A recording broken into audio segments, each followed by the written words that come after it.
मुख्यमंत्री निवासस्थान रामगिरी बाहेर भाजपा इच्छुक उमेदवारांची मोठी गर्दी आपल्याला पाहायला मिळते। सकाळपासूनच रामगिरी बाहेर भाजपा इच्छुक हे आपल्याला पाहायला मिळतात। मुख्यमंत्र्यांच्या भेटीसाठी ते पोहोचलेले होते।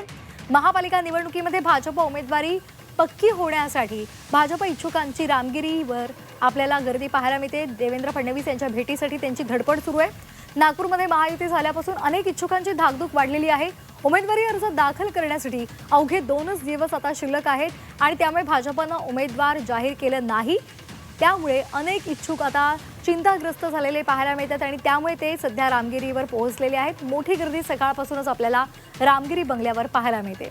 तर रामगिरी बाहेरून त्याचा आढावा घेतला आमचे प्रतिनिधी अमर काणे यांनी। महायुतीची घोषणा झाली आहे आणि उमेदवारी अर्ज दाखल करण्याकरता अवघे 2 दिवस राहिले आहेत, तरी अजूनपर्यंत जागा वाटप निश्चित झाले नाही आणि इच्छुकांची अजूनही धाकधूक सुरूच आहे। आता आपण मुख्यमंत्री निवासस्थानाच्या बाहेर नागपुरातील आपण दिसतो आहे।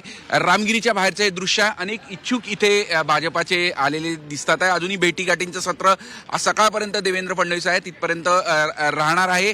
काही इच्छुक आपल्यासोबत आहेत। दादा, देवेंद्रजींची भेट झाली का आणि आपण पण इच्छुक आहे? काय भावना आहे, काय म्हणणं आहे? आपली महायुतीची घोषणा झालेली आहे। मी भास्कर पराते, माजी नगरसेवक, प्रभाग क्रमांक 20 जनरल कॅटेगरीमधून उमेदवारी भारतीय जनता पक्षातून मागितलेली आहे। आम्ही आज रामगिरीमध्ये देवेंद्रजीला भेटायला आलो। देवेंद्रजी सगळ्यांना भेटले, जेवढे इच्छुक भेटायला आले होते सगळ्यांना भेटले, सगळ्यांची ऐकून घेतलं आणि पक्ष त्वरित निर्णय घेणार आहे याबाबत आम्हाला त्यांनी हमी दिलेली आहे।